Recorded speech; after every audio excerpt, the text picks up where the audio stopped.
Alhamdulillah, alhamdulillah, wa syukurillah. Arsala rasulahu bil huda wa dinil haqq liyudhhirahu ala dini kullihi wa kafa billahi shahida. Asyhadu an la ilaha illallah wa asyhadu anna Muhammadan abduhu wa rasuluh. Amma ba'du. Rabbi shrah li sadri wa yassir li amri wahlul 'uqdatam min lisani yafqahu qawli. Amin ya rabbal alamin. Allahumma sholli ala Muhammad wa ala ali Muhammad. Bunda-bunda azizah community yang saya hormati, yang saya takdimi, yang insya Allah dimuliakan Allah Subhanahu wa ta'ala. Alhamdulillahirabbil alamin. Puja dan bersyukur kehadirat Allah yang hingga kesempatan pagi hari ini limpahan nikmat dan karunia Allah tercurah pada kita semuanya, sehingga kita dipertemukan dalam keadaan sehat walafiat. Salawat dan salam semoga tercurah pada junjungan kita Nabi Agung Muhammad sallallahu alaihi wasallam beserta segenap keluarga, kerabat, sahabat dan para pengikut setianya, insyaallah termasuk kita semuanya. Bunda-bunda yang saya hormati, indahnya doa Nabi Ibrahim. Apakah doa kita enggak indah? Indah. Sesuai siapa? Sesuai kita. Ya, jadi doa kita itu baik, bahkan merasa benar, merasa paling ya pas gitu. Menurut siapa? Ya menurut saya gitu. Kalau saya nggak punya duit, ya saya mintanya duit. Kalau saya lagi nggak disayang suami, ya mintanya suami sayang gitu. Kalau minta ini, nah berbeda jauh, mohon maaf, dengan doanya Nabi Ibrahim alaihissalam. Untuk siapa? Untuk kehidupan diri beliau, keluarga beliau, anak cucu beliau, bahkan kesejahteraan dunia dan akhirat.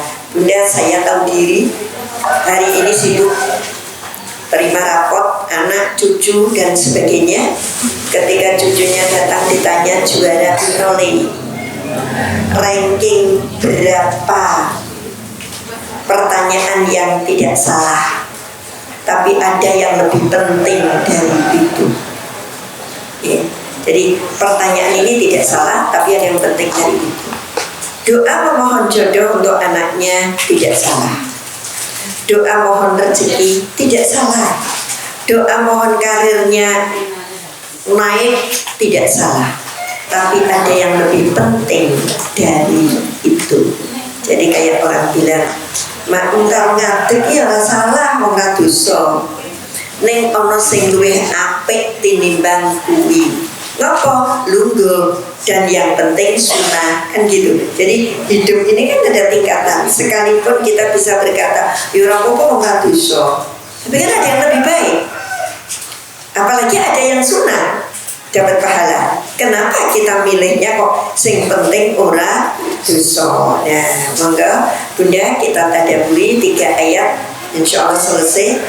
Tahu diri, penyenangan sibuk. Saya juga jamnya ngejar 9 selesai. Fotonya wes oke. Ya, foto saya sudah banyak di sini. Rihlah, oke. Nanti malam saya rihlah Benining dan bunda-bunda semuanya ke Tulungagung dan Blitar, membawa 40 jamaah juga. Jadi ini jamaah haji tahun 2009 dan 2016. Ada yang sudah meninggal digabung jadi satu bus. Karena yang satu tinggal 20 berapa, yang satu tinggal berapa. Kan kalau jamaah haji nggak mudah nih sudah, kecuali anak cucunya mau ngerteni gitu, tapi juga nggak enak gitu, nggak kenal gitu ya. Sudah 40 berangkat jam setengah 10 malam. Ini cerita dulu menarik. Berangkat setengah 10 malam, diperkirakan jam 4 sampai Tulungagung. Kemudian kita di masjid yang viral itu kita sholat subuh, kita ikuti agenda sana. Kalau sana ada kuliah subuh ya kuliah subuh, kalau tidak ada kita kuliah subuh sendiri. Kemudian bersih diri, orientasi masjid, setengah 8 sudah booking subuh. Tapi mahal, orang kaya sokmo. Soto dan teh itu 25.000, lepas dari kerupuk dan sebagainya. Soto dan teh 25.000. Terus jam 8 cus kita ke Blitar. Ke makam Soekarno no. Ya, kita no, skip. Kita kemana? Cuma satu, Masjid Ar-Rahman. Diperkirakan jam 10:30 sampai Masjid Ar-Rahman. Orientasi masjid, sholat duhur jamaah asar menuju Presiden Resto. Nah, Presiden Resto kita sudah booking dengan prasmanan 50.000, ya.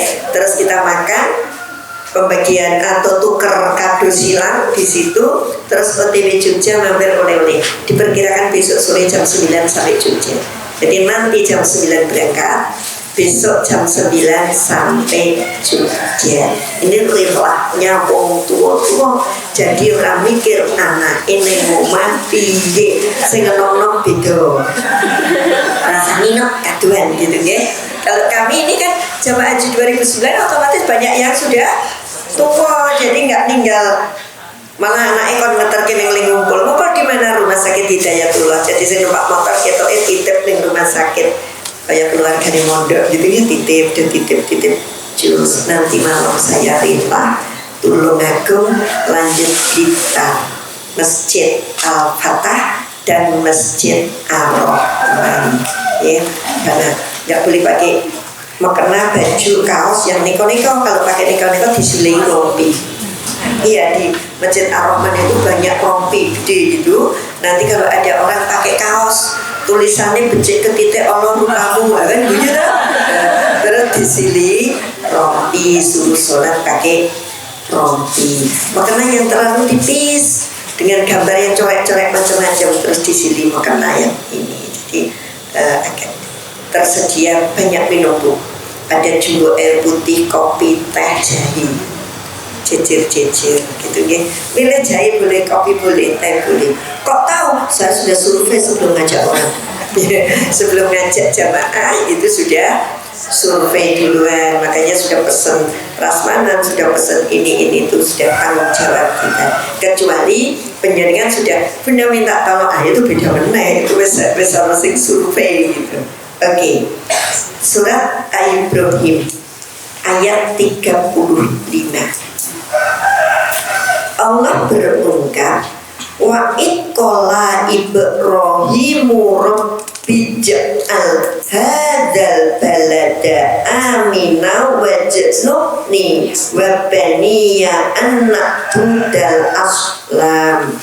Dan ingatlah ketika Ibrahim berdoa, ya Tuhanku, jadikanlah negeri ini Mekah. Kalau kita Indonesia, negeri ini Mekah, negeri yang aman, dan jauhkanlah aku beserta anak cucuku agar tidak menyembah berhala.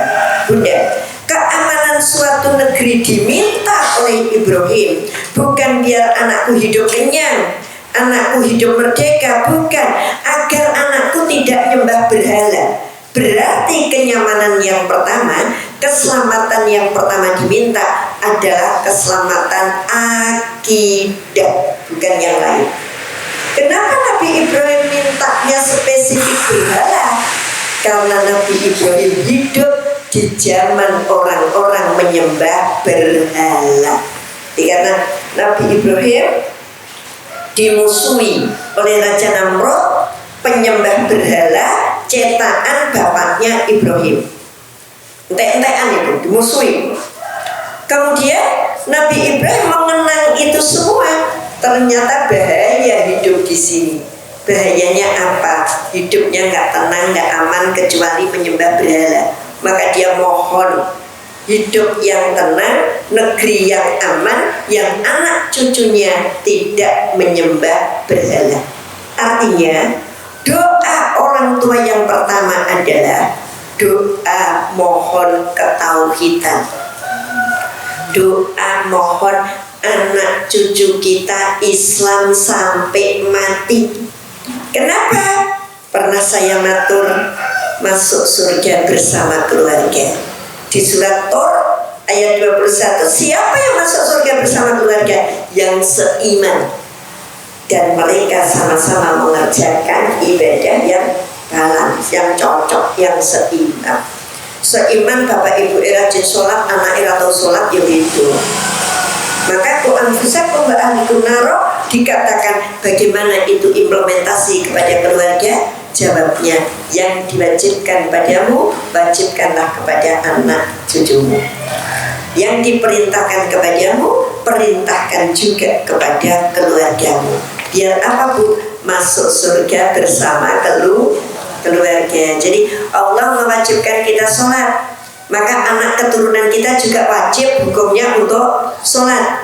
Orang tuanya gemar sedekah, maka jadikan anak keturunan juga gemar sedekah. Biar apa? Sesuk ning surga awor. Kan seneng kita. Saya kemarin ditinggal pulang anak cucu aja, cucunya berbes milih. Saya jadi ya Allah doh, kalau sudah di Jogja kok nggak mau ditinggal. Katanya diantar siapa balik ke Jakarta? Diantar tante, tapi nanti pulangnya aku ikut lagi ya. Ngomongnya kayak gitu itu karena pinginnya tinggal di sini. Itu Bu, cuma Jogja apalagi surga bandingannya seperti itu. Jogja aja kita kan kepinginnya ngumpul, Sleman saja kita pinginnya ngumpul. Nah ini surga, pasti kita pinginnya ngumpul. Maka pastikan doa paling dahsyat Nabi Ibrahim adalah minta kekuatan iman, jauh dari kesyirikan, kemusyrikan, apalagi kekafiran. Musyrik belum tentu kafir. Ada orang ngaku Islam betina nyembah pohon besar, itu kan dia syirik, tetapi dia sebenarnya nggak kafir, dia ngaku Islam. Jadi makanya saya berkata jauh dari kesyirikan, kemusyrikan, dan kekafiran. Ini doanya. Kalau begitu pertanyaannya, sekarang masih ada yang menyembah berhala? Masih ada? 1, 2 berhala dari batu, yang lain berhala sudah ganti. Berhala sekarang itu kursi, berhala sekarang itu jabatan, berhala sekarang itu duit. Ya, kenapa? Ya ini mohon maaf yang kemarin aku di Samara karena kebetulan mintanya sama. Tapi nggak apa-apa karena yang hadir di sini nggak di Samara kebanyakan. Kok lah harinya sama, Jumat jamnya sama kok. Ya, kan sini kalau Bunda Nining Abdul Sakinah kan Rabu. Tapi kalau Samara kan sama-sama Jumatnya dan jamnya juga sama 8:30 itu. Jadi kadang bisa sana bisa sini, artinya milih mau ke sana atau ke sini gitu. Bunda, patung sekarang itu kursi, patung sekarang itu jabatan, patung sekarang itu duit, patung sekarang tahta. Kenapa saya katakan patung? Banyak orang merelakan akidahnya demi untuk mendapatkan jabatan. Akidah yang dimaksud bukan Islamnya yang diletakkan, tapi menduakannya Allah. Jabatan lebih diagungkan dibanding Allah, duit lebih dipentingkan dibanding ajaran-ajaran agama kita. Orang menyelisih agama tapi demi uang banyak. Orang menyelisih agama demi kedudukan banyak. Orang takut mengatakan kebenaran demi aman dalam karirnya banyak. Ini tidak ubahnya dengan menyembah berhala-berhala. Cuma berhalanya lebih lentur, berhalanya lebih luas, berhalanya bisa nganggo nomor rekening. Ya, berhala-berhala sekarang. Nah, ini yang dikhawatirkan. Maka Ibrahim berdoa luar biasa, keselamatan akidah untuk anak keturunannya. Beliau berkata, ya Tuhanku, jadikanlah negeri ini negeri yang aman, aman akidahnya, dan jadikanlah anak keturunanku jauh dari menyembah berhala. Ya. Ayat 36, Ibrahim kembali berdoa, Rabbi innahun an aslalna katsiran minan nas. Ya Allah, berhala-berhala itu menyesatkan manusia. Berhala-berhala itu menyesatkan kita. Kita lihat orang-orang yang pilih berhala yang tadi saya sebutkan, itu namanya orang yang tersesat. orang yang tidak mengindahkan ancaman di Quran, orang yang tidak mengindahkan seruan ibadah, dia pilih yang ini, itu namanya sedang tersesat. Kata Ibrahim, berhala-berhala itu menyesatkan manusia. Faman tabi'ani fa innahu minni wa man asani fa innaka ghafurur rahim. Barang siapa mengikutiku, maka orang itu termasuk golonganku. Mengikuti Ibrahim seperti apa? Meninggalkan berhala-berhala tadi, memilih hidup lurus di jalan Allah, maka dia golongan Ibrahim. Dan barang siapa mendurhakaiku, maka engkau maha pengampun, maha penyayang. Ibrahim tidak mengatakan yang mendurhakaiku sesat, bukan. Yang mendurhakaiku jahat, bukan. Tapi ada doa kecil, yang mendurhakaiku maka engkau maha pengampun, maha penyayang. Artinya apa? Moga-moga Allah mengampuni dan menyayangi. Apa maksudnya? Mengembalikan ke jalan yang benar. Wujud menyayangi itu mengembalikan jalan yang benar. Jadi kalau kita punya teman yang sesat, bukan kita doakan dengan syukurin, tapi semoga Allah mengembalikan ke jalan yang benar. Sekarang ini kita sering perang media. Yang satu posting kejahatan si A, yang lain nimpal dengan apa? Menghujat. Orang kayak gitu kok nggak segera ini begini enggak. Ibrahim bilang mudah-mudahan Allah mengampuni dan maha penyayang. Menyayangi berarti apa? Mengembalikan ke jalan yang benar. Jadi kalau kita tersesat, kemudian kita ditegur oleh Allah, sesungguhnya itu bentuk Allah menyayangi kita. Kita tak pernah berbuat maksiat. Sekali maksiat atau jatuh misalnya, jatuh dalam makna yang banyak. Ada orang tak pernah korupsi, sekali korupsi konangan. Ada orang tak pernah mencuri, sekali mencuri ketahuan. Ya. Orang yang tidak pernah datang misalnya ke tempat prostitusi, sekali datang, di sana ada penggerebekan, itu sesungguhnya Allah sangat menyayangi. Artinya apa? Kita tidak diberi kesempatan untuk melakukan keburukan. Ya, itu namanya disayang. Kita diselamatkan dari itu semua. Bunda-bunda, ayat 36 menjelaskan 35. Sekarang 37 cukup panjang. Kita tadabburi bareng-bareng. Rabbana, ini kan doa semuanya. Rabbana inni askantu min dzurriyyati biwadi ghairi dzi zar'in indaka baitikal muharram. Duh Gusti Allah, ya Allah, sesungguhnya aku telah menempatkan sebagian keturunanku di lembah yang tidak mempunyai tanaman-tanaman di dekat rumah Engkau, Baitullah. 1. Nabi Ibrahim berkata, ya Allah, aku tidak meletakkan anak-anakku di tempat yang subur, yang makmur, yang mungkin pinggir pasar, pinggir mall, pinggir akses ke tempat-tempat umum mudah, pariwisata, enggak. Tapi aku menempatkan anak keturunanku di lembah yang gersang, yang tidak ada tanaman apapun, tetapi di dekat Baitullah, rumahmu. Apa pelajaran yang bisa kita ambil? Rumah yang paling indah bagi kita adalah rumah yang dekat masjid. Apa makna dekat masjid? Mepet? No. Dekat masjid cukup mendengar azan dari masjid ke rumahnya. Tidak jaminan orang yang rumahnya mepet masjid di masjid sergap di masjid. Enggak. Ada orang yang rumahnya dekat masjid ratu di masjid. Tapi ada orang yang jauh dari masjid diwangi naik motor, dia pergi ke masjid. Masya Allah, saya bukan tipe orang yang rajin ke masjid, karena ada kalanya tidak ke masjid. Kapan? Lah maghrib itu seringkali wis bubaran lagi tekan rumah. Karena apa Bu?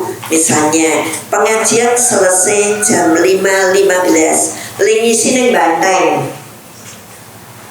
Bayangke Banteng di Bangan. Sampai rumah sudah selesai sholat, nanti ngoyak. Tapi satu subuh nggak ada alasan yang saya pakai. Kenapa kamu nggak subuhan? Capek, berapa PGB? Kenapa kamu nggak subuhan? Ngantuk, itu urusanmu. Nah, ketika saya harus ngisi di luar, saya pernah cerita ngisi di Tepos jam 6. Saya punya strategi bagaimana saya sudah wudhu komplit, nanti dimanapun adzan, masjid mana yang saya lewati, saya ke masjid. Ada 2, 3 apa yang dapat. Satu, jamaah saya tetap jamaah subuh. Rasul berungkap mendapatkan pahala sebagaimana sholat sunnah semalam suntuk. Jadi kalau ditinggal iman sholat subuh itu berjamaah sebagaimana kamu dapat pahala sholat sunnah semalam suntuk. Satu, makanya saya kejar. Yang kedua, barang siapa menegakkan 2 rakaat sebelum subuh, qobliyah subuh, maka dia akan memperoleh kebaikan langit, bumi, dan seluruh isinya. Konconin duwe apa? Aku besok punya. Kapan? Akhirat. Kan Allah menjanjikan dapat dunia seisinya. Isi dunia itu apa? Mini Cooper punya juga besok. Rumah gede yang ada kolam renangnya punya. Kenapa punya? Karena Allah menjanjikan mendapatkan dunia seisinya. Berarti semua punya, nggak usah terpikirkan soal pinjol sepiro yang aku dapat dunia seisinya. Nah, maksud dunia seisinya itu ibarat hati kita semuanya serba berkecukupan. Yang ketiga, sedekah subuhnya dapat.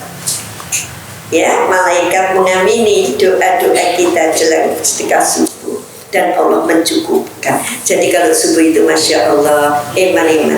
Kalau kita mau pergi, piye caranya supaya subuh itu tetap bisa di tempat-tempat tertentu.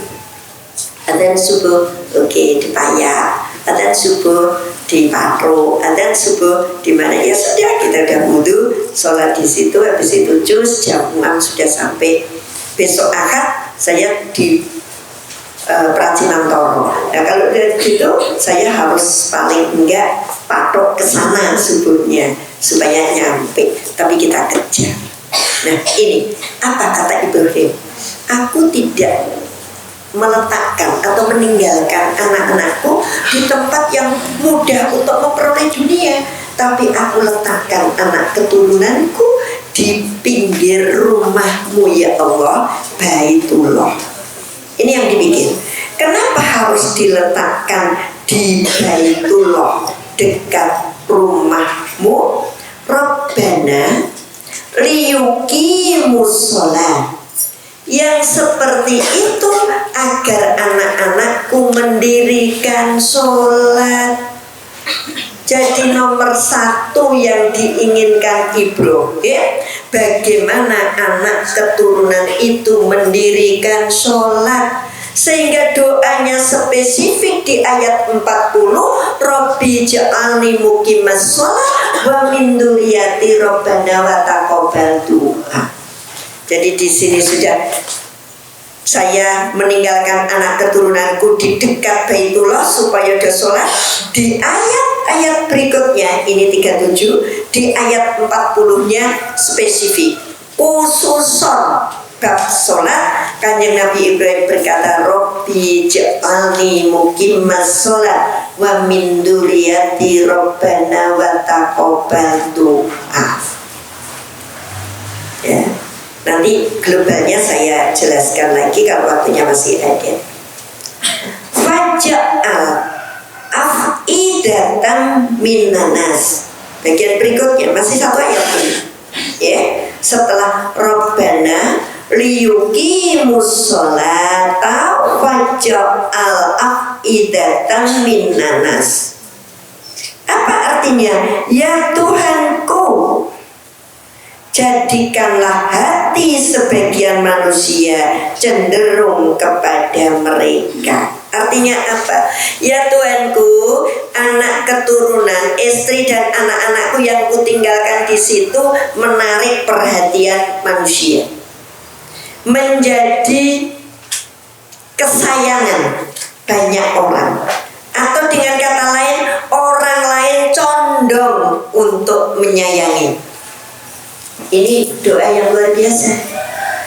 Pengen punya anak sing akidahe top, ayat 35, yang sholatnya bagus dan disenangi orang banyak. Disenangi orang banyak itu jangan dipahami dengan perempuan yang seneng ngomong jadi kita bingung, enggak. Anak kita disukai orang banyak, Bu. Kalau ada anak dicintai kedua orang tuanya, hebat apa biasa? Hebat atau biasa? Biasa, jenenge wong tuane. Saya sadar betul ketika anak saya jejer dengan anaknya. Hati kecil saya mengakui anakku kalah ganteng karo ini. Tapi andai itu ditukar, aku tidak mau, karena ini punyaku. Aku lebih mencintai ini dengan segala keterbatasannya. Aku sadar ketika harus terima rapot anakku nilainya kalah dengan orang lain. Tapi milikku ini, cintaku pada ini, itu namanya anak. Jadi kalau punya anak, dicintai orang tuanya, biasa wong namanya orang tuanya. Tapi Nabi Ibrahim berdoa, ya Tuhanku, jadikan kebanyakan orang condong kepada mereka. Mereka siapa? Istri dan anaknya. Karena apa, Bu? Bahasa mudanya? Karena kemuliaan akhlaknya.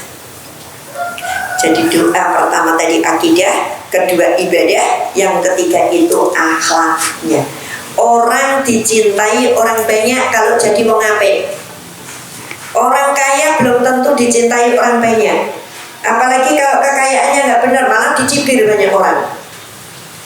Tapi orang baik dalam arti akhlaknya, insya Allah itu menghadirkan kecintaan banyak orang.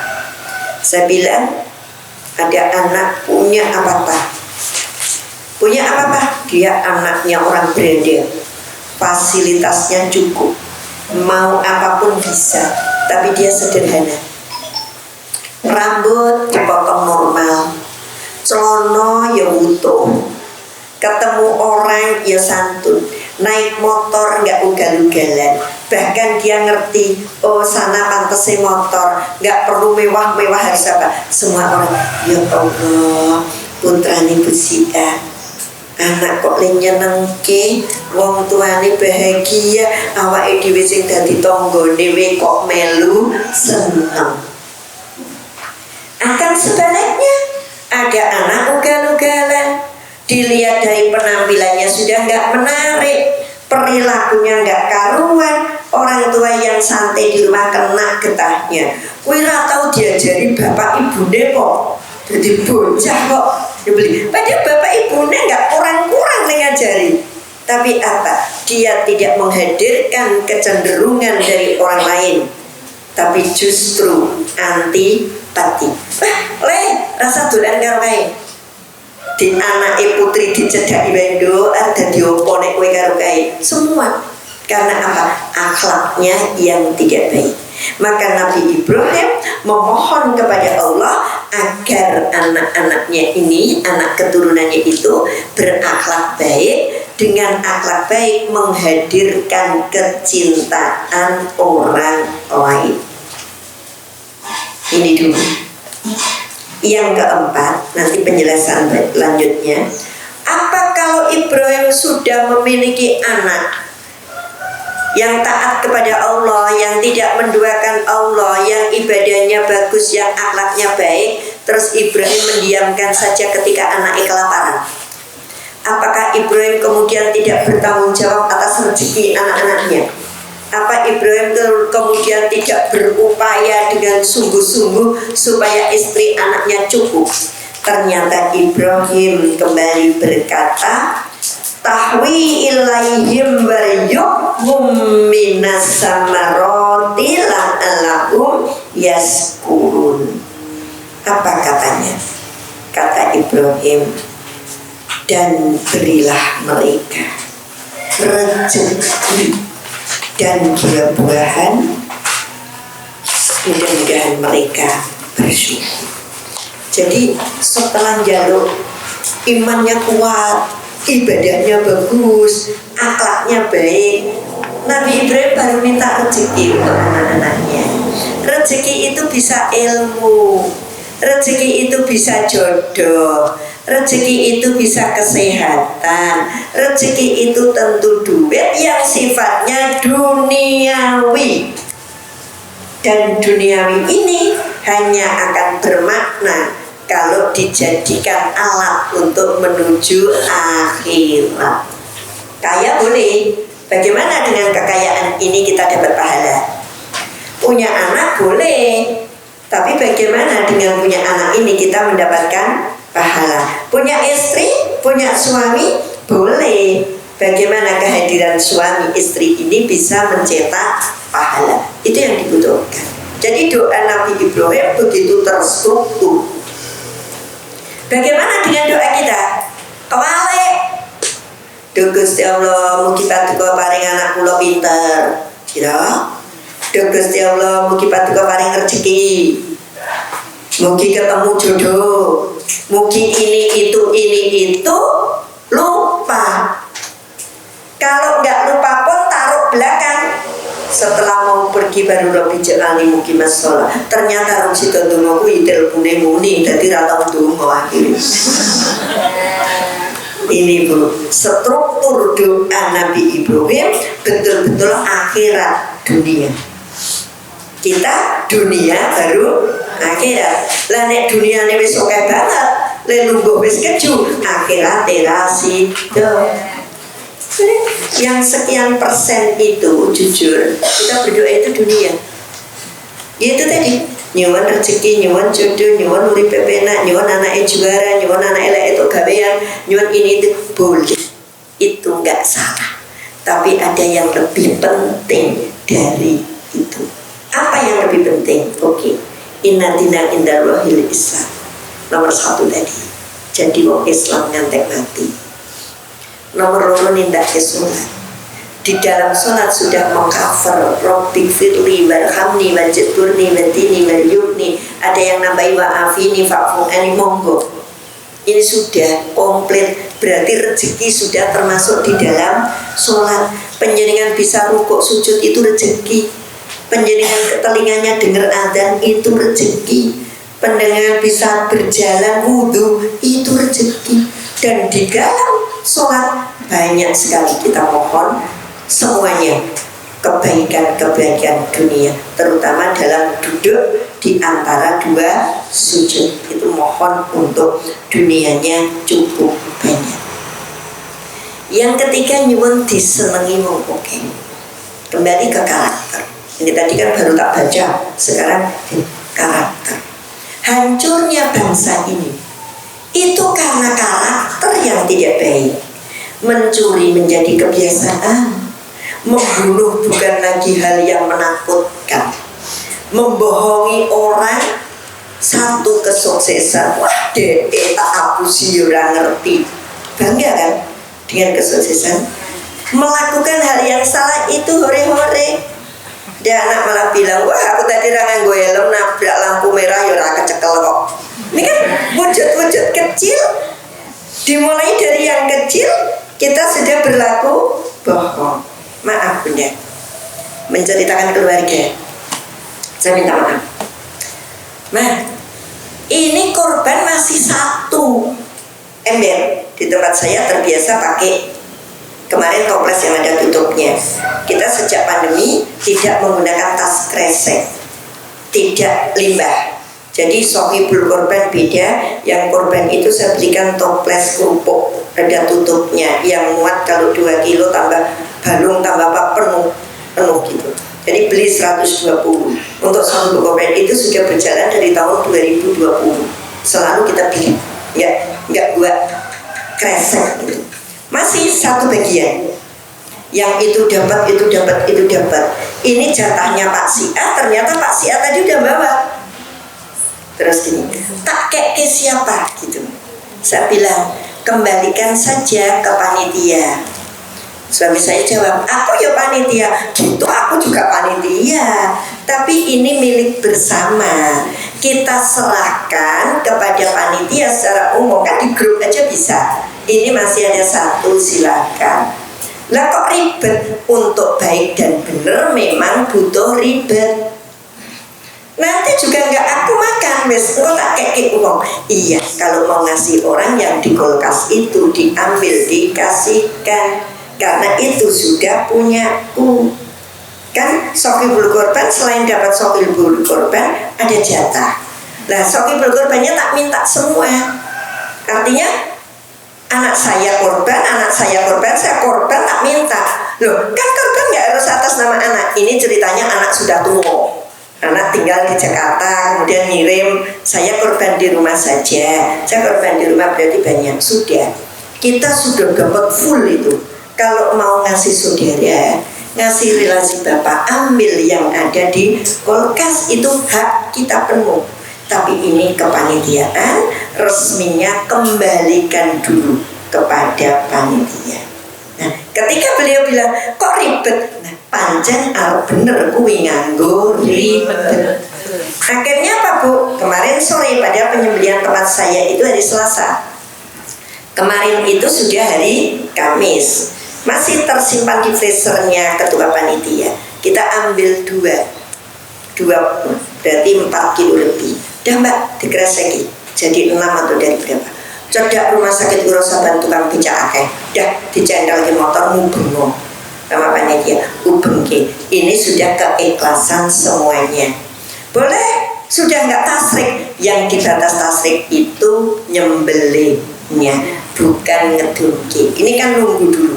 Kita khawatir sudah dikasihkan orang luar, ternyata ada warga yang belum kebagian. Jadi 2 ini biarkan. Baru kemarin sore dibagi-bagi, cendalnya motor, lungo. Pun Bu, pun selesai beres. Nah ini contoh Bu.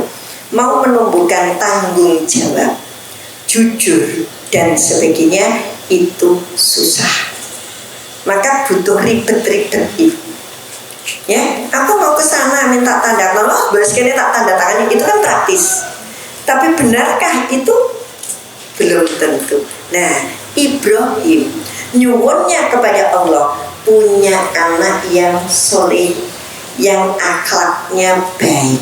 Alhamdulillah 2 anaknya Nabi semua. Terbukti kesolehan akhlaknya. Kesolehan akhlaknya lain apa? Apa ada? Anak begitu taat kepada Allah, begitu patuh kepada kedua orang tuanya. Begitu dia bertanya, apakah penyembelihan itu perintah Allah? Maka dia mematuhi perintah Allah sekaligus bakti kepada orang tuanya. Monggo, mau disembelih silahkan. Ini menunjukkan akhlak yang mulia. Kita terkadang dengan orang tua hanya perbedaan sedikit saja kita sudah tensi naik. Iya. Saya kalau memberi contoh lewat keluarga bukan yang bagus-bagus Bu, nanti jadi riak saya. Justru persoalan tak jawab, aku lagi ngaji tapi sudah mati, angerten. Gini Bu, saya hanya berkata gini, Dok, nyuapi anak ini gak usah kebet-kebet toh, gak usah penuh sendoknya. Wes bentol dijawab gitu. Saya bilang, oh biar dia anak soleh-soleh. Buat dijawab, iya baik kan Nabi gitu. Gitu loh Bu. Jadi sekarang kan dengan dalih membela kebenaran seperti itu. Maaf aku lagi ngaji. Ya, nggak bisa. Ngerebuk peknek ya, benteng ngaji. Ini dia orang ribet. Kemarin sudah dibilang bahwa kursi itu kita pasangkan 2 suami istri. Dia kan sendiri. Dia selalu milih daerah karupi ora. Pada kami sudah tahu wis tak pasang kuwi. Tapi ketika diumumkan besok memasuki bisnya akan diurutkan dari kursi yang paling belakang supaya lah yang depannya malah carry gitu kan, masuk gitu. Dia sudah geger. Tok ijo lu rangkul nek aku gini-gini udah wis Ini orang kok berpikir sesuatu yang belum. Kan mestinya nanti ketika dia nggak cocok baru mikir. Sekarang nggak usah dipikir.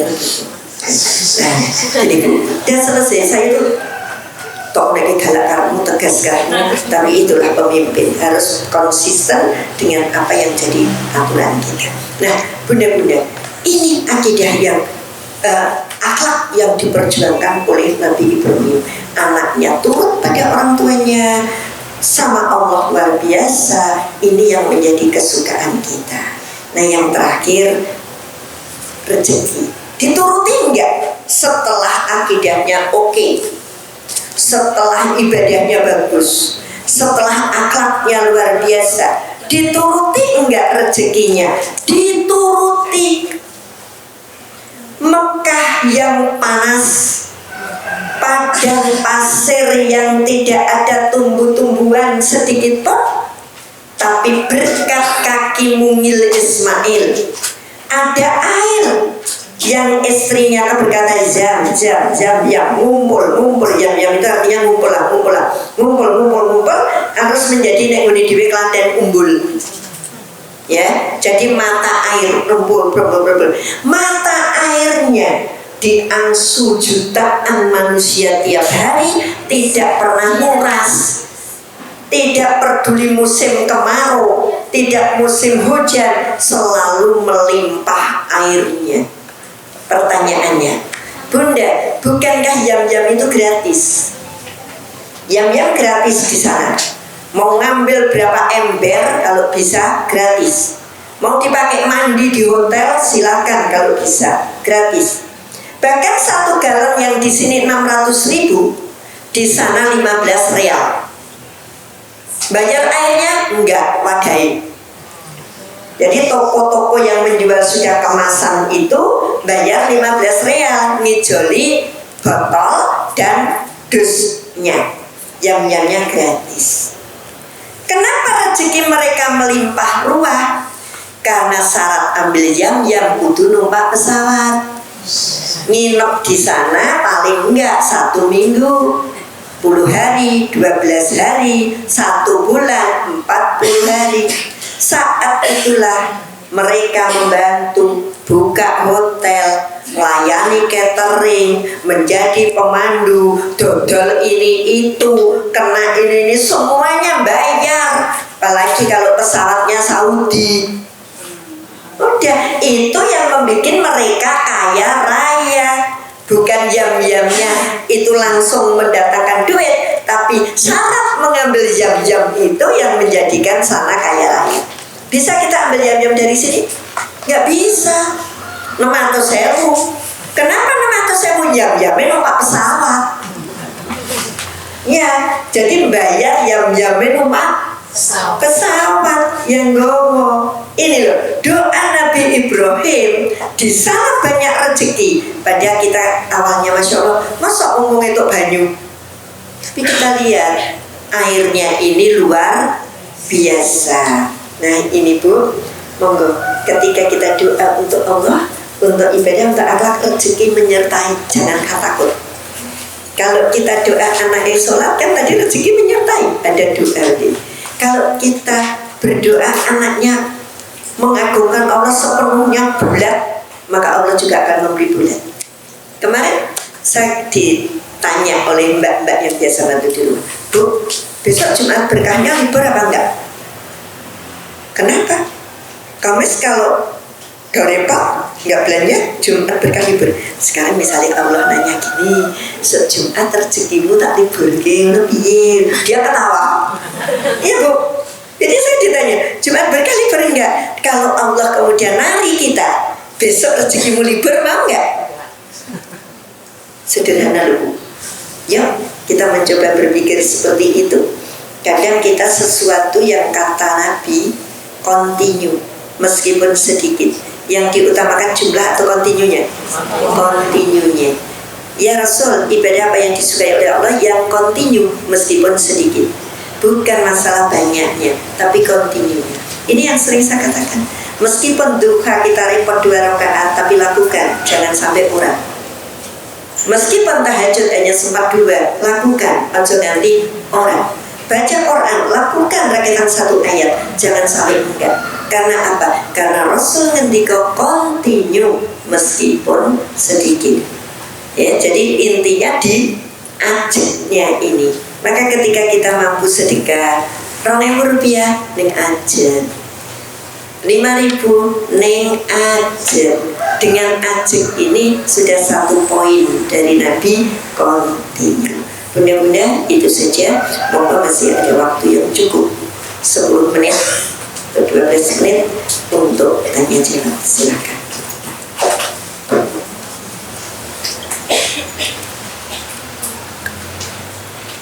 Jika ada yang mau bertanya, dipersilakan.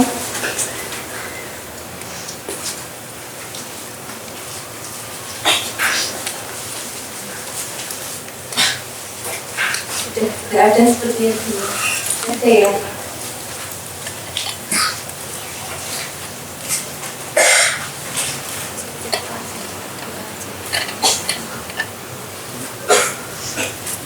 Tidak ada? Ada sih. Tampaknya salah juga rapot kami. Ini Bu. Jadi simpulannya, jangan menganggap saya menyalahkan doa-doa tadi. Doa penjaringan nggak salah. Cuma urut-urutane ono sing luwe penting. Paham ya? Nanti jangan sampai lho nek ono ndongake anake tok bojone ra itu. Donganya boleh, ning urut-urutane itu yang penting. Lebih penting mana? Lebih penting akidah. Apapun, lebih penting akidah. Terus setelah akidah, wujudkan imanmu itu dengan amal soleh. Illalladzina amanu wa amilus sholihat. Iman itu nggak ada apa-apanya kalau tidak diwujudkan dengan amal soleh. Ngaku punya Allah nggak pernah sholat, ngaku percaya kalau sedekah itu hebat ning pelit. Ini kan namanya tidak mewujudkan dengan amal soleh. Jadi akidah, kemudian amal soleh. Kenapa saya sangkutkan akhlak? Sebagaimana Kanjeng Nabi Ibrahim berkata, kebaikan seorang muslim terletak pada akhlaknya. Akhlak. Karena ketika kita ngomong akhlak, ada pembagian. Akhlak kepada Allah, otomatis sergap ibadah. Akhlak kepada Nabi, otomatis mengikuti sunnah. Akhlak kepada orang yang lebih tua, otomatis santun dan sebagainya. Akhlak pada sesama berarti punya jiwa toleransi. Akhlak pada yang kecil punya jiwa kasih sayang. Jadi kalau kita ngomongin akhlak, orang itu sempurna, baik. Karena ibadah itu bagian dari akhlak. Akhlak kepada siapa? Allah. Akhlak kepada Allah mau beribadah. Karena ibadah bentuk terima kasih kepada Allah. Nah, bunda-bunda, itu yang saya sampaikan. Doa Nabi Ibrahim luar biasa yang diulang apa tadi? Robbi ja'alni muqimas sholat. Berarti intinya di situ. Robbi ja'alni muqimas sholat wa min dzurriyyati rabbana wa taqabbal du'a. Pertanyaannya, sejak kapan kita mendoakan? Nunggu anaknya kepleset, nunggu anaknya mau ujian, nunggu anaknya nggak kunjung ketemu jodoh. Tidak. Nabi Ibrahim berdoa sejak istrinya dinyatakan mandul. Istrinya dinyatakan mandul, Siti Syarah, dia sudah berdoa. Doanya apa? Robbi habli minas sholihin, berikan aku anak yang soleh. Ternyata betul, sekian waktu panjang dia punya anak, punya istri kedua Siti Hajar, hamil. Nggak lama kemudian istri yang awalnya dikira mandul ternyata dia hamil. Nah, sejak kapan mendoa untuk anak soleh? Ternyata sejak belum diberi anak, tapi kita sudah nyuwune anak sing soleh. Kalau anaknya nggak soleh, dia protes nanti. Ya Allah, aku nyuwune anak soleh kok. Kita apa yang dijual? Lanang apa wedok? Loh, beda meneh. Ya, kalau ini jalur apa? Lanang. Jalur apa? Bantu. Sebenarnya kalau ditanya, mintanya apa? Soleh atau solihah. Jangan masalah laki atau perempuan itu urusannya Gusti Allah. Demikian, kalau tidak ada yang bertanya, ya. Namanya akhlak itu kan memang perbuatan dari pribadi seseorang. Tapi sekarang tuh akhlak itu juga tergantung dari pakaian muslim sekarang kok banyak yang seksi ya. Itu cara memberitahu supaya anak itu sadar, kadang ketat kelihatan ininya macam-macam seksi gitu, namanya juga apa? Iya. Nah itulah.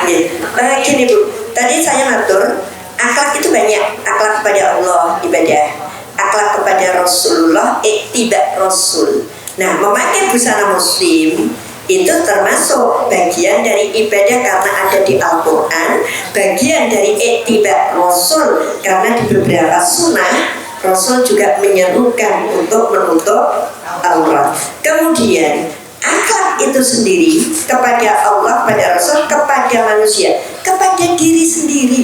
Apa? Menghormati apa yang diberikan oleh Allah pada diri kita.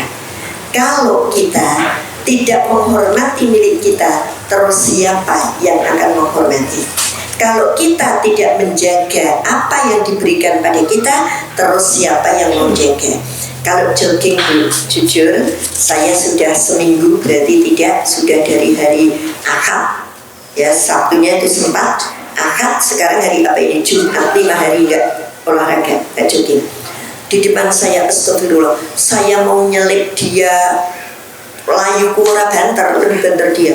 Ibu-ibu Bu, ya, pakainya itu legging. Lah kalau legging kan ketat, ya, tidak digoi apa sidik rok gitu, enggak, utuh terus pakai kaosnya di atas pantat. Masya Allah, kalau lihat itu sesama perempuan saja saya itu enggak enak, tapi kalau saya mau nyelip itu saya juga nggak bisa. Jadi monggo akhlak kita perhatikan bersama-sama, termasuk berpakaian. Kita sampaikan, anak saya sering antar ke sini Bu, masih tetap pakai celana panjang, belum nganggu gamis atau nganggu apa, dia malah ketawa kalau disuruh pakai gamis. Ya sudah, yang penting kamu menjaga. Kalau pakai celana panjang yuk ketat, atasannya yuk tekan pantat, syukur ke bawah, terus pakai jilbab. Ya itu bertahap, tidak ada orang yang instan begitu. Ini ibu yang ngaji pisan langsung anaknya yang rumah digetak lambine gua IKB begitu ya. Karena apa? Di surat Ali Imran dikatakan jika kamu berlemah lembut ya. Jadi cara menasihatinya dengan lemah lembut. Itu saja yang saya aturkan. Banyak salah mohon dimaafkan. Billahi taufiq wal hidayah. Assalamualaikum warahmatullahi wabarakatuh.